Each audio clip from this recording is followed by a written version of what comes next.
franco-marocain, franco-tunisien, franco-libanais, etc.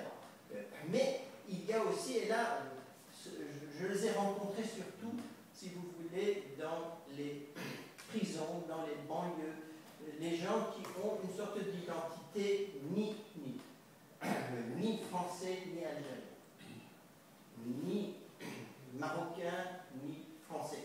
Le double ni, c'est quand, par exemple, et là j'en ai pas mal de ce discours dans les prisons, dans les banlieues, je trouve dans mes ouvrages à ce sujet, où ils vous disent, en France, je suis le Sahara, et quand je vais au Maroc, je suis le Sahara français.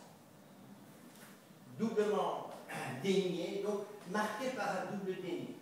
Et ces gens-là ont une attitude, si vous voulez, peuvent être perçus comme des doubles migrants, mais leurs catégories mentales ne sont pas marquées par le même type de positivité que, par exemple, quand quelqu'un, Valéronie par exemple, ou beaucoup d'autres, qui arrivent à gérer ces formes identitaires d'appartenance à partir d'une positivité fondamentale, c'est-à-dire une capacité d'initiative qui leur permet, en un sens, d'intervenir dans le champ social de multiples façons, d'un côté comme de l'autre. Là, dans cette identité nini, qui vraiment est beaucoup plus fréquente qu'on ne le croit, surtout par exemple dans les banlieues françaises, dans les catégories qui ont le sentiment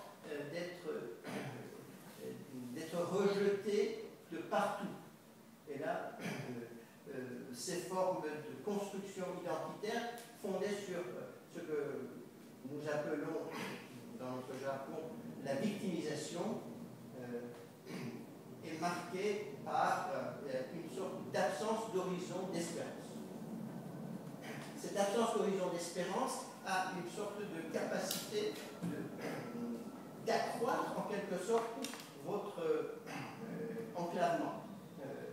Il n'est pas vrai qu'en France, un immigré, même de catégories les plus basses, n'ait aucune chance de réussite. Les chances de réussite sont faibles, surtout comme immigré, il y a quand même un racisme, il y a des stigmatisations indéniables, mais il n'est pas vrai que toutes les portes sont fermées.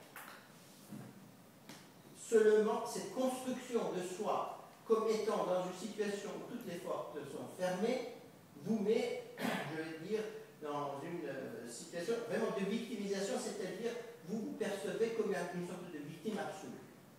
Et là, dans les prisons, quand on fait des entretiens, on le voit très très bien, cette forme de construction identitaire est vraiment une forme que j'appellerais moi désespérée, qui ne trouve pas de capacité de lier des liens, en quelque sorte, entre plusieurs possibles. Le type d'identité dont parlait Olivier et que nous connaissons, qui est quand même fondamental, qui est dynamique, qui a quand même un soubassement essentiel dans la diversité des relations sociales qu'arrive à articuler beaucoup de ces jeunes, et bien cela est fondé sur une capacité d'initiative et surtout sur une capacité de distanciation. Or, moi, dans cette forme de migrants intérieurs, qui ne se sentent pas français, qui ne se sentent pas algériens, qui ne se sentent pas marocains, et qui sont marqués par cette espèce de double déni, je déniche une forme de profond désespoir qui fait que la construction d'un projet de vie devient quasiment impossible.